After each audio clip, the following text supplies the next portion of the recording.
Shrimati DR. हायस्कूलमध्ये शैक्षणिक वर्ष 2026-27च्या प्रारंभाच्या दिवशी नवागत विद्यार्थ्यांचे अनोख्या पद्धतीने स्वागत करण्यात आले।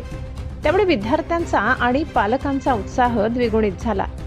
शाळेच्या पहिल्या दिवशी विद्यार्थ्यांसाठी खास ट्रॅक्टर रॅलीचे आयोजन करण्यात आले होते। रंगीबेरंगी फुगे, पोस्टर्स आणि ढोल ताशांच्या गजरात नवोदित विद्यार्थ्यांची शोभायात्रा परिसरातून पार पडली। शाळेच्या स्वागत समारंभात नंदुरबार एज्युकेशन सोसायटीचे चेअरमन नरेंद्रभाई सराफ, ज्येष्ठ कार्यकारिणी सदस्य आबा टेंभेकर, कार्यकारिणी सदस्य पंकज पाठक, मुख्याध्यापक संजय सैंदाणे, उपमुख्याध्यापक श्रीराम मोडक, हेमंत खेरनार आदी मान्यवर उपस्थित होते।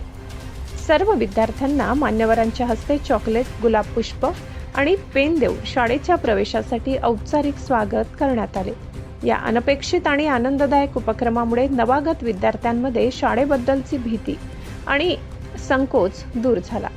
त्यांनीही ढोल ताशांच्या निनादात ठेका धरत स्वागत सोहळ्यात सहभाग घेतला, ज्यामुळे संपूर्ण शाळा प्रांगण आनंदाने न्हाले। स्वागत सोहळ्यानंतर सर्व विद्यार्थ्यांना शैक्षणिक वर्षासाठी लागणाऱ्या पाठ्यपुस्तकांचे वितरण करण्यात आले।